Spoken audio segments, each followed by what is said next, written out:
Misionera, esposa y madre, un llamado, un gran don. Cada día con mi vida respondo a Dios con amor. Misionera, esposa y madre, un llamado, un gran don. Cada día con mi vida respondo a Dios con amor. Bueno, ¿quién como Dios? Nadie. Y después de Dios, Nadie como ella. bienvenidos. Hoy es jueves de nuestro programa Misionera, Esposa y Madre. Y le enviamos un saludo muy especial a todas esas mamás que nos están viendo en este momento desde sus casas, en sus hogares, haciendo sus labores diarias, cuidando a sus hijos o aquellas que están trabajando, pero también a todos los hombres que nos ven. Saben que este mes de marzo, ha sido un mes dedicado a San José. Un mes muy especial y dedicado a ustedes también como hombres, ¿cierto? Siempre nos han reclamado, vengan, ¿y por qué no hacen misionero, esposo y padre? Entonces, bueno, que no está instituido como tal el programa de misionero, esposo y padre, procuramos abrir estos espacios también para hablar de ustedes como hombres, de su masculinidad, de su paternidad, de esa vocación tan grande a la que el Señor les ha llamado también. Así que bueno, continuamos hoy con Wilson, que se va a quedar ya en el programa, ya él va a permanecer aquí. Y nos trajo regalo, Acá tengo una buena representante. No les traje yo regalo, sino que uno va a muchas partes y entonces en muchos lugares me hablan siempre del programa de Misionera, Esposa y Madre, qué tal cosa. Pues no les digo que antes Lili era... Ay, vos sos la esposa de Wilson, ¿cierto? El de la consagración del lazo. Ahora yo voy a alguna parte y me dice, ay, vos sos el esposo de Lili, la de Misionera, Esposa y Madre. Entonces, de vez en cuando le mandan cosas a ustedes. Las que no me como las traigo acá. Tan sincero, tan sincero. No, eso se los enviaron a ustedes. Vean, miren qué bonito. A ver si ¿Cuánto se ha comido? ahí. ¿Cuánto se ha comido? Vamos a ver. ¿Qué chocolate? Empezaron a caer los chocolates. Vamos a ver, unos chocolaticos.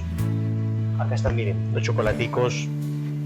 Ay, Merci. gracias. Qué lindos. Bueno, entonces yo ahorita lo entrego oficialmente. Bueno, gracias. Para no tener que cargar con... Yo en embarazo aquí con los antojos de dulce. Ahorita les doy a probar, muchachos. No, de hecho es para todos. Sí, claro, aquí dice, muchas gracias, misionera, esposa y madre Lago.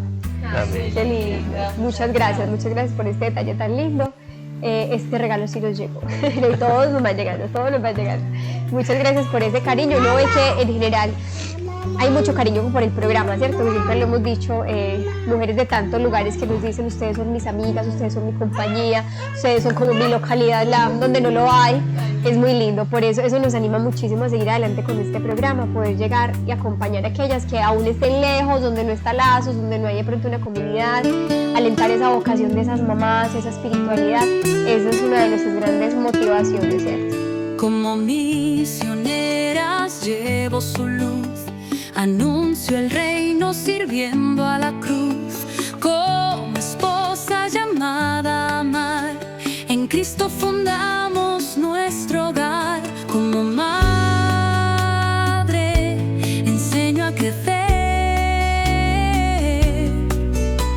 con fe y ternura los guío en él. Y bueno, vamos a empezar con el tema de hoy, aprovechando también a Wilson. Hoy vamos a hablar, el programa pasado hablamos un poco de San José, más como ese San José como esposo, ¿cierto? Ese cabeza del hogar, San José esposo, San José casto y prudentísimo. Hoy queremos hablar un poquito más desde la paternidad, ¿cierto? A propósito, pues, del tema de educación de los hijos, hablar de la paternidad de San José y de cómo ser padres hoy, ¿cierto? De la importancia de ese papá que asuma ese llamado que Dios le hizo, ¿cierto? De ser cabeza del hogar, de ser padre, de involucrarse, porque muchas veces hemos visto que se cree que la educación de los hijos, Will, es como una tarea muy de las mamás. O sea, de hecho las mujeres es verdad que tenemos como una cualidad muy especial en cuanto a la educación, ¿cierto? Y estamos muy llamadas a estar ahí en esa presencia en el hogar, pero, o sea, la presencia del papá en la educación es irreemplazable. O sea, ¿cuál es la importancia, Will, de esa presencia? ¿Cómo debe asumir el hombre, digámosle así, su paternidad? ¿Cómo se debe involucrar? ¿Por qué es tan importante que él esté ahí? Dándole dulce a los hijos, vean. Y la mamá por dentro, no. A ver, es que el plan fue de Dios. O sea, si solamente la mamá fuera llamada a educar a los hijos, solamente la mamá se necesitaría para que los niños nacieran. Si solamente el papá fuera llamado a educar a los hijos, solamente el papá se necesitaría para que los hijos nacieran. Hay una razón biológica y es que para que un niño nazca se requiere papá y mamá. Luego, la educación también debe ser una educación compartida, una educación de papá y mamá. Es curioso que Jesús ese sí que hubiera podido simplemente, al nacer solo de la Virgen María, haber sido educado por Nuestra Señora, punto. Él hubiera podido decir simplemente, yo, pues, biológicamente soy hijo solamente de mi madre, por consiguiente, solo que mi madre me eduque. Y sin embargo, quiso que hubiese una figura masculina, la más bella de todas, la de San José, que ayudara en su proceso educativo.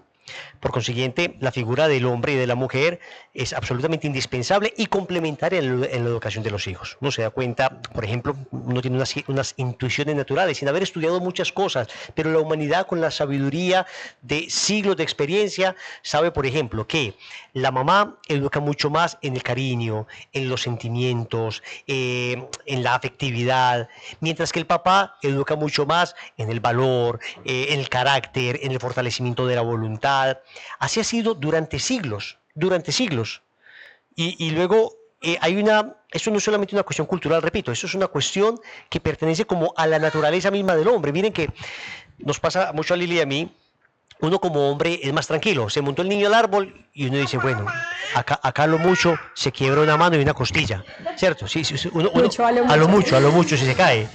En cambio la mamá ya dijo, no, acá se me descuella el niño, acá ya el niño se me va a morir. Bueno, siempre más temerosa ella, ¿no? Siempre mucho más temerosa, uno un poquito más arriesgado. Yo me acuerdo de una amiga, una mamá, íbamos para algún viaje así de campo con los hijos y ella le dio Dolex al niño, acetaminofén.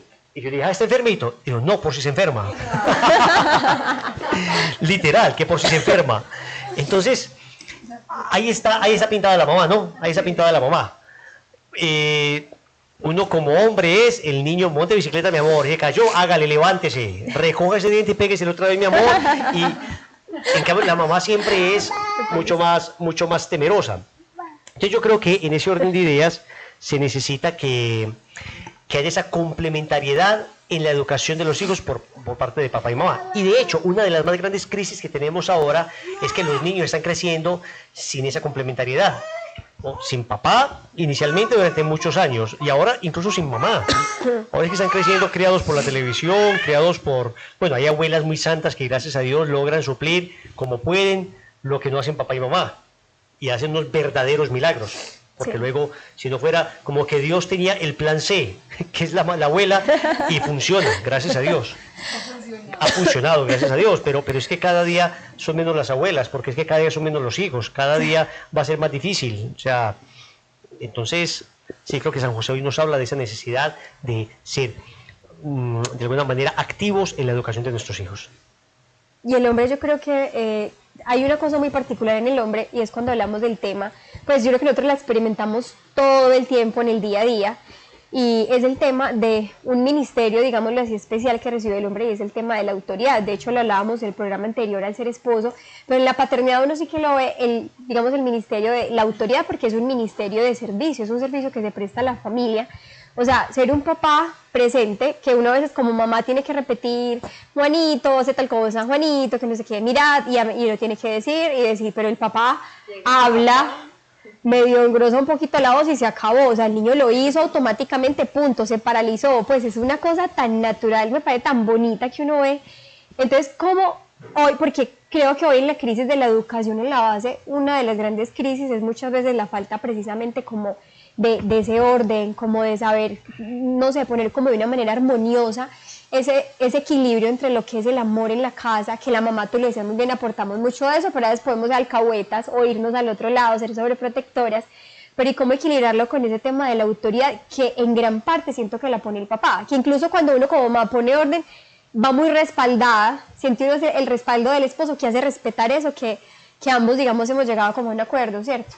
Sí, digamos que tanto papá como mamá están revestidos de la autoridad. Toda autoridad es delegada. Finalmente nosotros tenemos una autoridad delegada por Dios, que es la primera instancia de autoridad, ¿no? Entonces, una correcta educación de la autoridad debería ser aquella en la que tanto papá como mamá tengan esa ascendencia sobre los hijos. No obstante, por condiciones a veces ambientales, el hecho de que la mamá esté todo el día ahí, por ejemplo, entonces que tiene que estar dando 85.427 órdenes al día.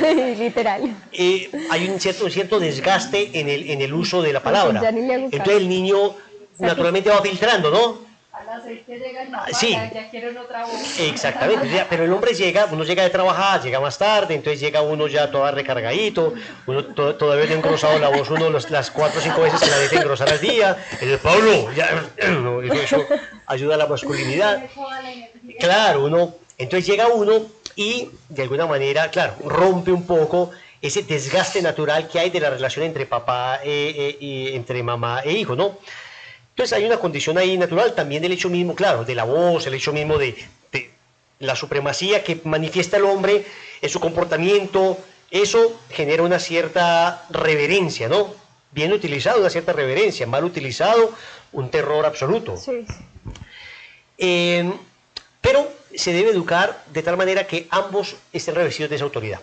Que no sea solamente la voz del papá la que se obedezca, sino la voz del papá y la voz de la mamá, que ambos tienen esa autoridad. Lo que sucede es que nosotros somos víctimas de una antropología excesivamente positiva y una antropología que podríamos decir desequilibrada. Se puede desequilibrar hacia un lado o hacia otro. Cuando el ser humano es visto de una manera tan positiva que es perfecto y que es como un ángel, es lo que llamamos una antropología pelagiana o una antropología... sí, más bien como de Rousseau y todos estos filósofos franceses que decían el hombre es un buen salvaje, el hombre es naturalmente bueno, todo lo que hace el hombre está bien, por consiguiente al hombre no se le puede poner reglas, dejemos que el niño sea niño, prohibido prohibir. Eso es más bien lo que en los modelos pedagógicos actuales está reinando. Entonces todo lo que suena como autoridad pareciera una intromisión en esa libertad y perfección que tiene el niño, como si el niño naturalmente supiera manejar su libertad, naturalmente todo lo que hiciera fuera bueno, y no es así. Pasamos como rebote a esta antropología de una que veníamos que era todo lo opuesto, ¿no? Una antropología excesivamente negativa, donde el niño era visto como un demonio, como algo malo, como incapaz de hacer cosas buenas por sí mismo, lo único que hace que el niño sea bueno es la regla, es el castigo. Entonces, qué difícil ha sido mantener ese equilibrio. Me parece que la Iglesia Católica, experta en humanidad, como decía Pablo VI, ha sabido mantener un punto perfecto. La Gaudium et Spes, esta constitución del Concilio Vaticano II, si no me engaña la memoria, en el numeral 44, dice que Cristo viene a revelar al hombre lo que es el hombre. O sea, nosotros sabemos en Cristo qué es el hombre. Y en Cristo sabemos cómo el hombre... claro, como Él es nuestro modelo, podemos verlo a Él y saber que nos falta a nosotros. Entendemos que el hombre es bueno por naturaleza, pero está herido por el pecado original. Entonces, el equilibrio de la autoridad tiene que contemplar esas dos realidades. Es un niño bueno por naturaleza, no es malo por naturaleza, es bueno por naturaleza, pero por naturaleza también está herido. Y ahí es donde uno tiene que traer la ley. Y la ley es una cuestión objetiva, y la ley viene de Dios. Por consiguiente, uno tiene que enseñarle a los hijos que la verdadera libertad no consiste en hacer lo que me dé la gana, sino en someterme a aquello a lo que Dios me ha pedido.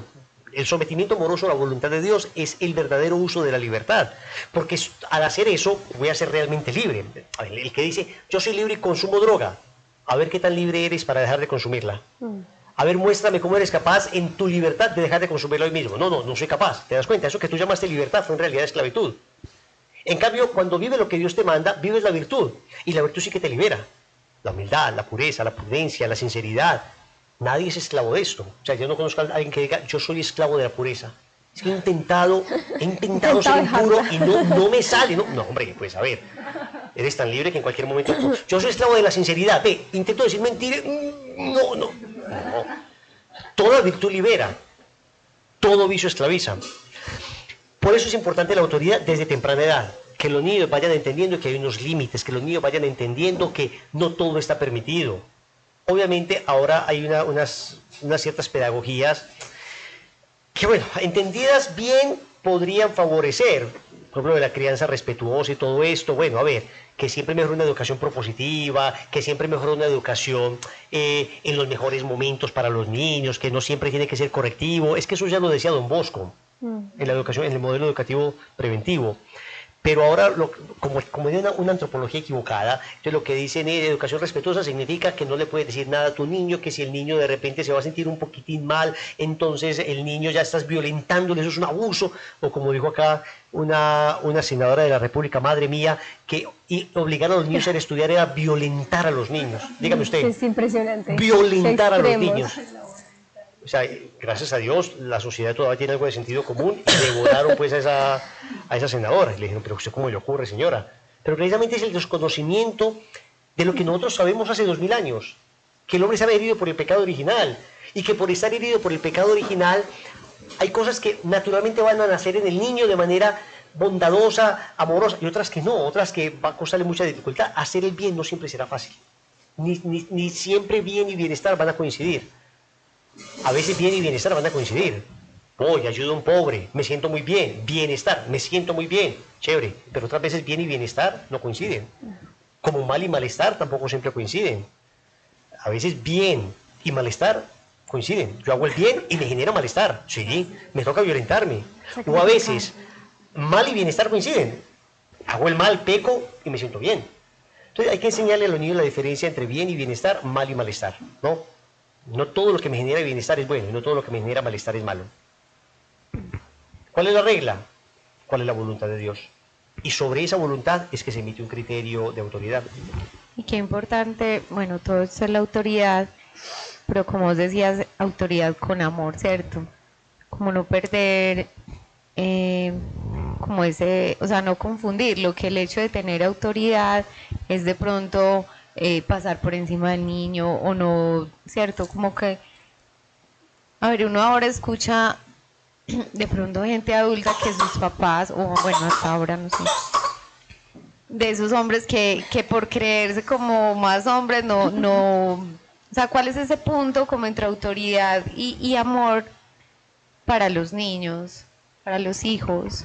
Sí, una época donde el papá que expresaba cariño al niño, pues decía, no, voy a afeminar a mi niño, yo no le puedo decir que te amo, a lo mucho es un puño, mío, lo quiero, ¡pum!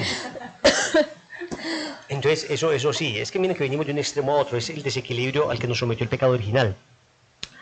Autoridad no se opone a amor, y amor no se opone a autoridad. Un amor sin autoridad es un permisivismo, y una autoridad sin amor es un autoritarismo. Ese equilibrio no siempre es fácil, porque a veces uno tendrá que ser duro, fuerte. Ojo, nunca violentar la dignidad del niño, nunca.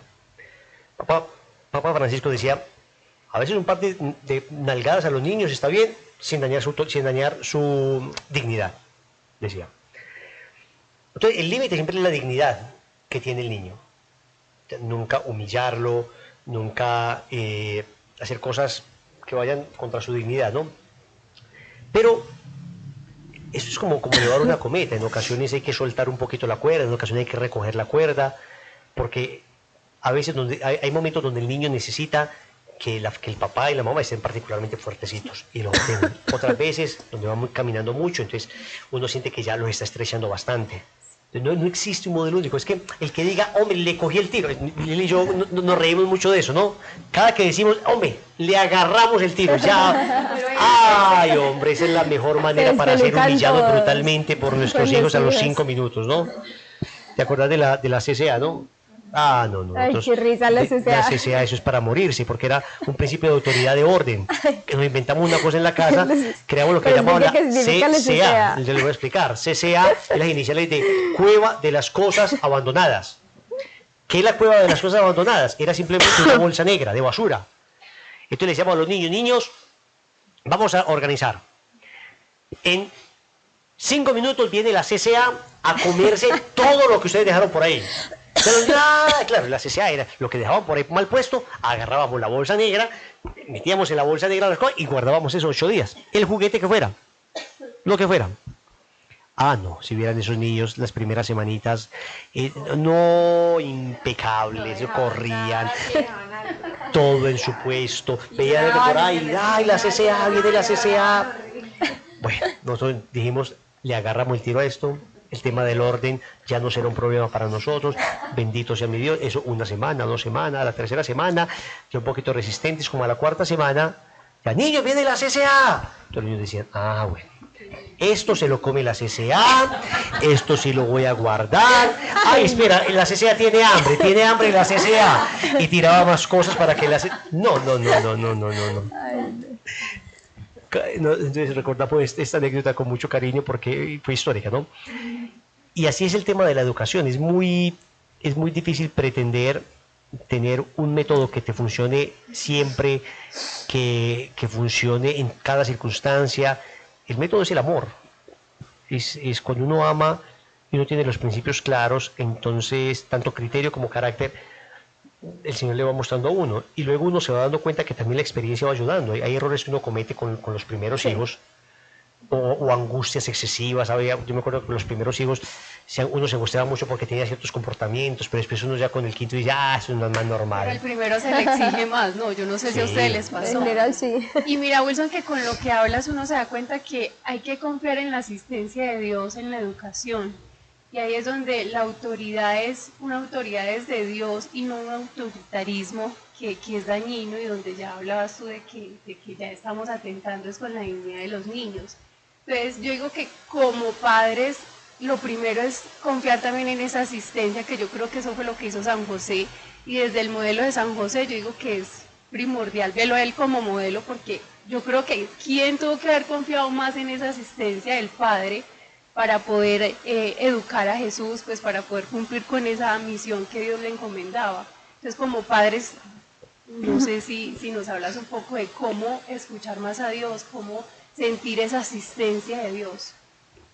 Sí, yo creo que definitivamente ahí está toda la clave, porque por mucho esfuerzo humano, si el Señor no construye la casa, en vano se fatigan los albañiles. A la larga, uno puede hacer una parte muy pequeña, muy reducida, de lo que finalmente será la educación. Si uno no está pegado de Dios, de sus principios, pero además de su ayuda, de su compañía, de su plegaria. Nosotros hemos hecho novenas por nuestros hijos. En ocasiones, a ver cómo le trabajamos esto a tal hijo. Vamos a hacer una novena suplicando para que nos ayude y nos dé luces, a ver, y efectivamente funciona. O sea, hay una asistencia de la gracia, lo que llama la gracia de Estado. Dios, que te dio los hijos, tiene la capacidad para conducirlos, tiene el discernimiento para hacerlo, y la humildad para reconocer que en ocasiones nos hemos equivocado. Entonces, indudablemente, San José nos muestra en qué consiste la confianza en la acción de la gracia. Él fue guiado directamente por Dios en cada paso que dio. Desde el momento mismo de la encarnación, Dios le mostró que no debía dejar a María en secreto. Dios le mostró cómo debía proteger a la Sagrada Familia, huyendo a Egipto, volviendo de Egipto. Dios le mostró dónde debían vivir. Es un hombre que se dejó guiar por Dios para llevar los destinos de su familia. Y así debemos ser nosotros. Señor, muéstrame cómo conducir los destinos de mi familia. Y también porque mucho, a ver, siento que la gracia, o sea, es esa luz de Dios que nos habla. Y yo siento que, no sé, o sea, digamos a nivel personal, en nuestra vida matrimonial con mi esposo, en la educación de los hijos, creo que no ha sido tanto como, hoy hay muchos métodos, hay demasiada teoría, hoy sobreabunda la información en la educación de los hijos, pero realmente yo siento que la luz que le da a uno la palabra de Dios, o sea, el ir a la Eucaristía diaria, escuchar la palabra de Dios, la vida cristiana, la vida de los santos, o sea, todo esto que hemos vivido y lo que nos hemos formado siempre es gigante, y a veces yo veo incluso que como que nos pasa que no unimos una cosa con la otra, como que la educación de los hijos la tomamos por un lado y nuestra vida espiritual va por otro, o sea, como que no discernimos a la luz de las enseñanzas del Evangelio, de la palabra de Dios, y empezamos a tomar a veces un montón de elementos, de información, a seguir a esta persona, como si ahí nos desconectáramos, no sé si me hago entender. Como que es ese montón de teoría que recibimos a ver respecto a educación de los hijos, incluso a veces con una antropología completamente diferente, una antropología cristiana, y es como si no como filtráramos, como más bien el tema del discernimiento, como que importante es discernir a la luz del Evangelio, de la palabra de Dios, de lo que nos han enseñado la Iglesia, los santos, toda esa información que nos llega, porque a veces en esa intención pues como de hacer el bien, de prepararnos, de querer saber más cómo ayudar a nuestros hijos, terminamos a veces incluso yéndonos por caminos como que no son, desviados a veces. Sí, creo que todos los métodos y todas las técnicas que tenemos hoy para educar a los hijos no son capaces de reemplazar lo que puede hacer un papá y una mamá presentes, un papá y una mamá orantes, un papá y una mamá conectados a Dios, un papá y una mamá que aman en verdad a sus hijos y que procuran para sus hijos la eternidad. Todo lo otro es subsidiario y ayuda en la medida en que esto esté, ¿no? En que lo otro esté, en que estos principios estén. Y Dios de todas maneras nos ha dado ciertas intuiciones. Dicen que la educación es un arte y una ciencia. Arte en cuanto a que hay ciertas intuiciones que hemos recibido y ciencia en cuanto a que hay unos conocimientos hoy que nos pueden ayudar. Pero entonces hay que buscar muy bien en dónde adquirir esos conocimientos, porque lo que vos decís ahora, en medio de tantas cosas, en medio de tantas teorías que hay, fácilmente se pierde uno.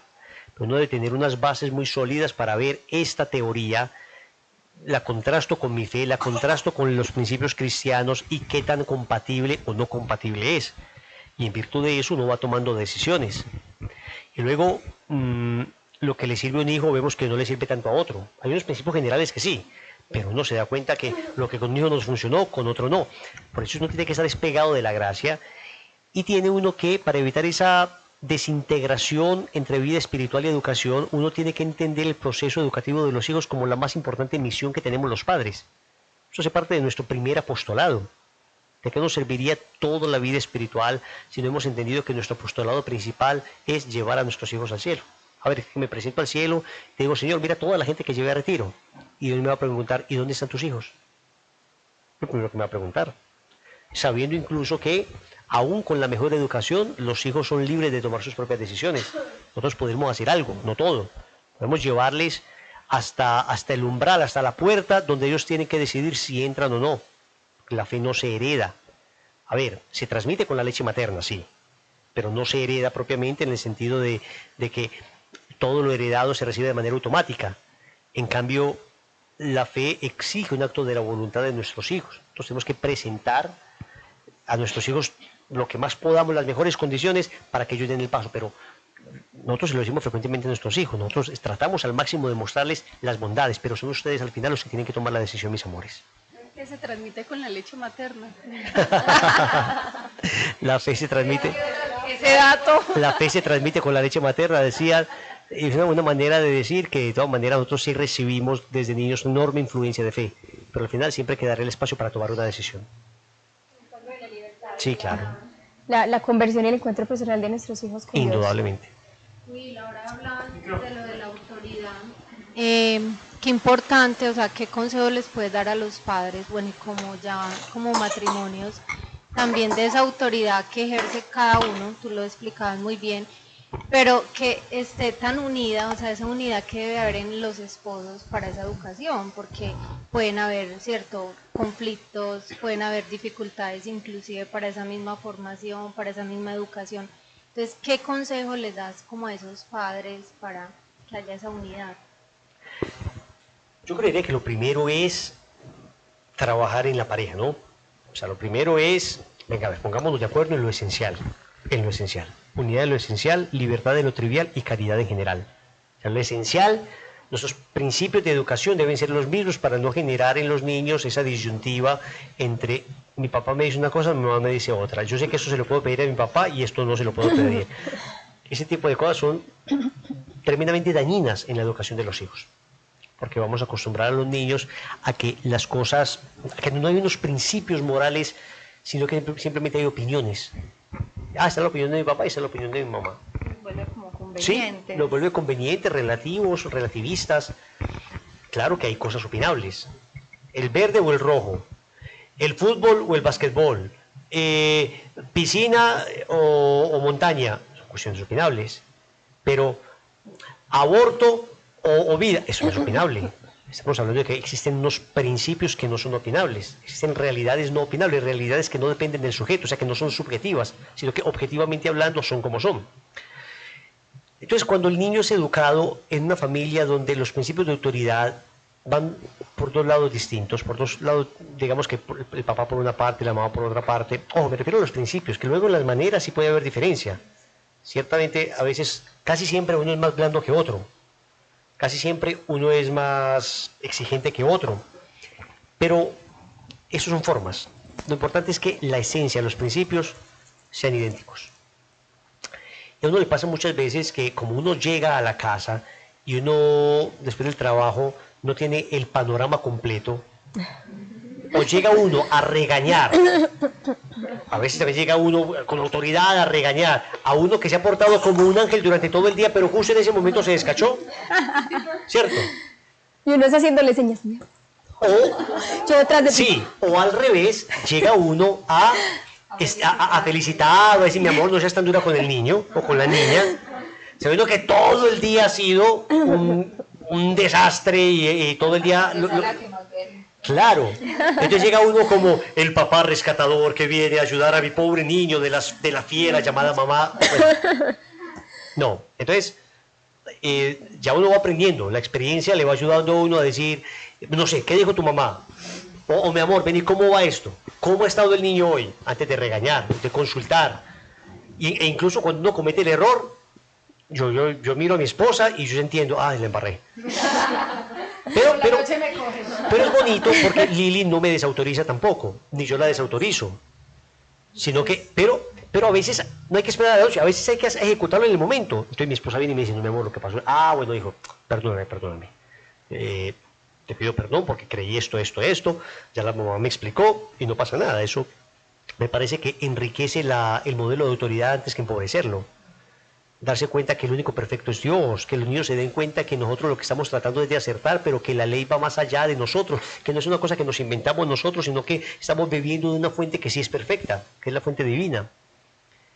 Y entonces uno reconoce que a veces en las maneras de implementar las cosas se equivoca y uno admite. Y qué importante eso de no robarse la autoridad, porque no es que papá por ser hombre y por ser el de la autoridad, si es el único que tiene autoridad, no, ambos tienen autoridad sobre esos hijos, porque papá también puede ser cariñoso, papá también puede ser amoroso, y que obviamente sí, lo hemos tenido como modelo de autoridad, pero mamá también tiene esa autoridad y ninguno de los dos se la debe robar al otro, que tenga una unidad y que tengan como que sean capaces de dialogar siempre por el bien de sus hijos cuando se maneje ese tema. Sí, es un reto, repito, y uno tiene que ser capaz delante de los hijos incluso de decir, amor, me equivoqué, la mamá tiene razón, yo no sabía esto, eso hace parte de ese proceso. Y que ellos entiendan también que, hombre, que no somos perfectos, que aún en el proceso de ejercitar la autoridad nos podemos equivocar y somos capaces de echar para atrás, somos capaces de... Pero ojo, no negociar principios. Los principios son los que no se negocian, pero que hubo unas formas indelicadas, que hubo un contexto que no entendí suficientemente. Eso dígalo. Lo que no te voy a decir es, me puede que robar en ocasiones sea bueno. No sé si robar... No, el principio se mantiene, pero sí te admito que la forma en que hice las cosas... No te dejé explicar un poquito el contexto de lo que dijiste, de lo que sucedió, vi la escena de lo que estabas golpeando a tu hermanita y me pasó esto, entonces ahí hay un proceso, un trabajo propio, ¿no? Ahí donde volvemos a San José, la necesidad de la prudencia para actuar, Señor, dame el discernimiento que necesito para poder adecuadamente instruir a mis hijos. Te iba a hacer otra pregunta y era que, digamos que uno puede pensar que el papel o la figura del padre es muy importante para el hijo, o sea, para el hombre, en cuanto a que le ayuda a su masculinidad, a su virilidad, a ser hombre, ¿cierto? Pero también es muy importante para la mujer, para la niña, ¿cierto? En el sentido de que le enseña a sentirse amada, como la debe amar un hombre, ¿cierto? Entonces, en ese sentido, como qué consejos les puedes dar a los padres también, porque pues uno puede pensar que no, es que al hijo le juego brusquito, le enseño a ser hombre así, pero bueno, y a la mujer también el hombre, ¿cómo le puede enseñar? Sí. Si Dios quisiera que solo los hombres educáramos a los hijos, los hombres pariríamos a los hijos y las mujeres parirían a las hijas, ¿cierto? ¿Te imaginas? Se extinguiría los hombres. Se acabaría el sexo masculino. Desaparecerían de la faz de la la complementariedad en el modelo educativo de papá y mamá es necesario para los dos. Ese es un principio de la educación. Sí. Ciertamente el hombrecito tiene como modelo a su papá, la mujer tiene como modelo a su mamá y eso es sano, Pero es necesario también que la mamá eduque la afectividad del hijo, por decir algo. Es necesario que la mamá enseñe a los hijos el valor de una mujer, cómo es una dama. Y es necesario que el hombre enseñe a la hija qué es un verdadero hombre. La experiencia que uno tiene es que las hijas lo ven a uno algo así como un príncipe azul, ¿cierto? Ellas lo van viendo a uno como, wow, o sea, yo quisiera casarme, un esposo como papá. Y yo sé que hay experiencia de muchos que tenemos hijas que nos han dicho, papi, yo me quiero casar contigo. Sí, me quiero casar contigo. Y eso es bien bonito, porque de alguna manera lo que le estamos mostrando a nuestras hijas desde ya es, miren mis amores, algún día ustedes conocerán al hombre de sus vidas. Y aún este papá tan defectuoso, pero esperamos que no sea nada inferior a este defectuoso. O sea, parta de acá. O sea, le estás poniendo un de acá para tope, arriba. una medida. De acá para arriba, mi medida, amor. es Sí. verdad. Para lo menos, lo más miserable que puede encontrar sea uno como yo. Pero de ahí para arriba, mija, de ahí para arriba. No. Entonces hay una canción de Son by Four que Lili y yo escuchamos y lloramos. Nos hace lagrimear. Que se llama Se hablará de su amor. Se hablará de su amor. Eso es un papá cantándole a la hija el día del matrimonio. Y después la hija le canta al papá. Entonces hay un momento de la canción donde la niña le dice al papá, papá, tranquilo, esa luz que ha iluminado tu camino, yo tendré, la luz de la fe. Y dice, mi esposo me hace reír, él es tierno, él es fiel, es todo a lo que yo me acostumbré. Ay, hermoso. Es bellísimo, ¿no? Entonces, claro, si ellas ven en el papá un hombre así, pues el primer patán que aparezca, con la primer bobada que le diga, ella va a decir, no, hombre, por Tira por un Dios. volado. O sea, estoy acostumbrada a que me trate como una princesa. A mí no viene a tratarme como una basura. Chao, hermano. Yo creo que es uno de los trabajos más importantes que debe hacer el hombre respecto a sus hijas. ¿Y qué responsabilidad? Y no. Dale, Eli. Bueno, y que eso también va en complemento no solo como trata a las hijas, sino a la esposa, ¿cierto?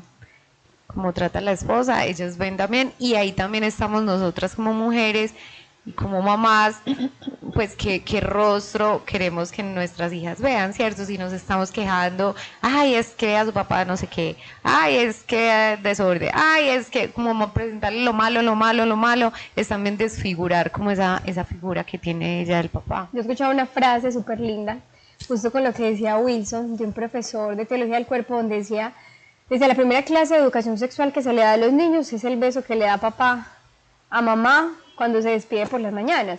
Y no solo ese momento puntual, sino la forma como la trata, la forma como le habla, tanto para la niña, de cómo yo debo ser amada así por un hombre y no puedo esperar menos, como lo decía Wilson, le pones una medida a tus hijas de que yo debo ser amada, respetada, tratada con dignidad, pero también para el niño que está viendo cómo se trata a una mujer, cómo se le habla a una mujer, cómo se respeta a una mujer. Entonces, o sea, yo creo que como papás, los papás que nos están escuchando, obviamente como mamás también, por ese momento para ustedes, qué responsabilidad tan grande, digamos, tienen, no solamente lo que ya hemos hablado, este montón de principios, sino digamos como en ese ejemplo, en cómo vivimos el día a día, ¿cierto? Cómo vivimos nuestra relación como esposos, porque de hecho también lo decía, hay otro principio de la educación que es muy importante, que es el del ejemplo. Monseñor Munilla, le escuchaba en una charla alguna vez que decía, es que la educación de los hijos es un llamado a la conversión. ¿Tú has sentido eso, Willo? ¿Cómo lo has vivido? O sea, que los hijos te exigen, es decir, o sea, mi hijo me exige ser mejor, mi hijo me exige, tengo que vencer este vicio o superar esto, porque es que me está viendo todo el tiempo y todo lo está observando. Como dice Will, yo tengo un misionero en mi casa. Sí, yo tengo un misionero, un director espiritual, tengo un niño de consagración, tengo todo en la casa que está 24/7 mirando a ver si lo que papá predica es verdad. Es exigente. Si es que él cree lo que habla. Entonces, claro que es una llamada de conversión para uno y le exige uno, pues le pasa a uno a veces que en la calle uno tiene que ser muy cuidadoso con lo que le pasa a uno, con lo que habla uno, con lo que dice, con cómo se relaciona con las personas, porque en el lugar que menos piensas hay una persona que te conoce como misionero, que fue retiro contigo, que se consagró, Esta semana me pasó que llevé el carro al taller, me chocaron el carro y la persona se voló en un parqueadero. Entonces nos dieron las placas del carro ahí en el centro comercial, entonces fui al seguro de él. Y con la persona con la que hablé del seguro de él, al inicio, más bien un tonito de esos tonitos que uno como que le va activando a uno. Yo los llamo tonitos resucitadores del hombre viejo.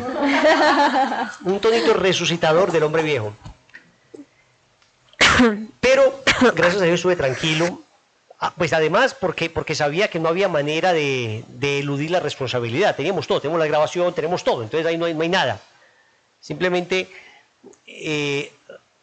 ya no le hablé con tranquilidad, con cariño. Le dije, no, hermano, yo tampoco creo que la persona que hizo esto es un criminal ni nada. Yo simplemente puede que haya sido hasta el hijo del dueño, pues, que se voló asustado. No, simplemente quiero que respondan, que hagan las cosas bien. Bueno, pues quedó la cosa tranquila y cuando me estaba montando el carro ya para irme, se me acerca él, con otra muchacha, con la supervisora de él.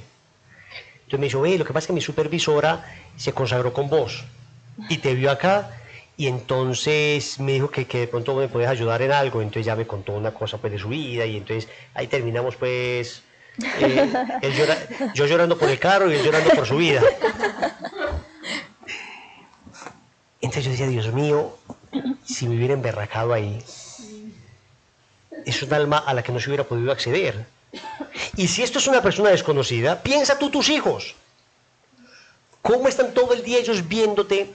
¿Cómo todo el día están contrastando eso que te escuchan predicar con aquello que ven, con aquello que vives?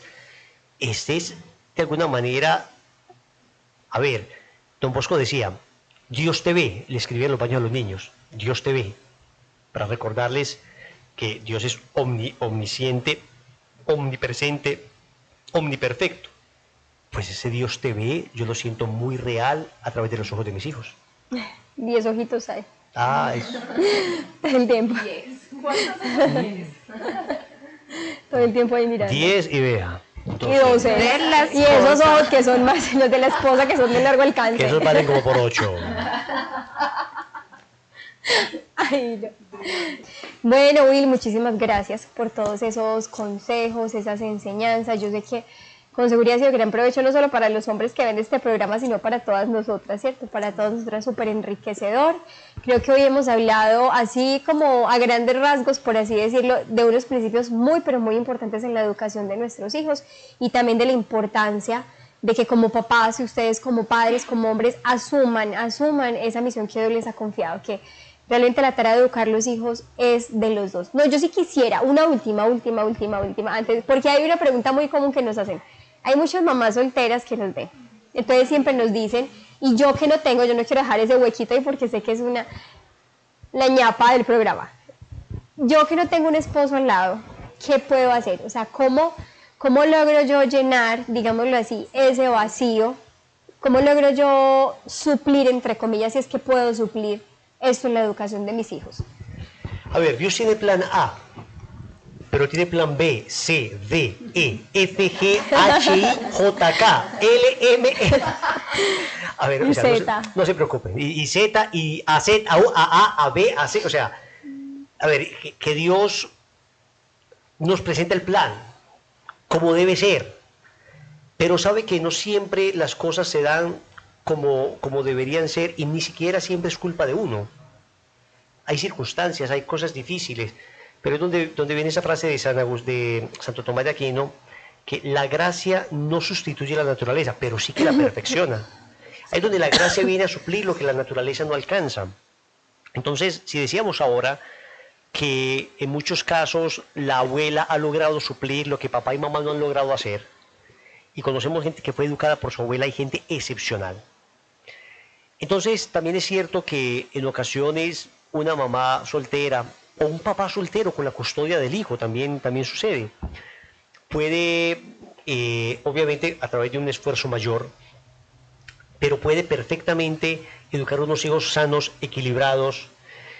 Ahí hay que recurrir un poco pues, a la ayuda profesional de personas muy expertas en el tema que dicen que de todas maneras esa mamá soltera normalmente vive con sus papás, y entonces el abuelo hace las veces de esa figura Ese referente masculina, el para el referente, niño. o a veces un buen tío que haga la figura del referente masculino, del que es capaz de enfrentar los problemas, del que es responsable, del que se esfuerza por su familia, del que la custodia, del que la protege. Entonces, obviamente, tiene que uno garantizar que esos modelos sean modelos buenos. De tener modelos malos a no tener modelo, es mejor no tener modelo a un modelo malo, siempre. Y ya Dios suplirá. Entonces la vida de santos, y que el Padre Celestial se encargue de aportar esa figura masculina, pero normalmente es posible encontrar una figura masculina que vaya ayudando en la complementariedad de esa educación. Habría, repito, que bueno, no necesariamente que haga las veces de papá, pero por lo menos que haga las veces de hombre, que haga las veces del varón que es capaz de salir adelante, que pone pecho a la situación, que es capaz de proteger, que custodia, que es tierno, que se pone de rodillas, que reconoce su debilidad, pero es capaz de levantarse de las dificultades más grandes.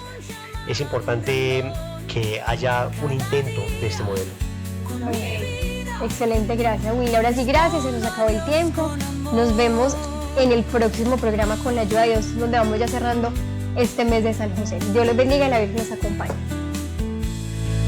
Misionera, esposa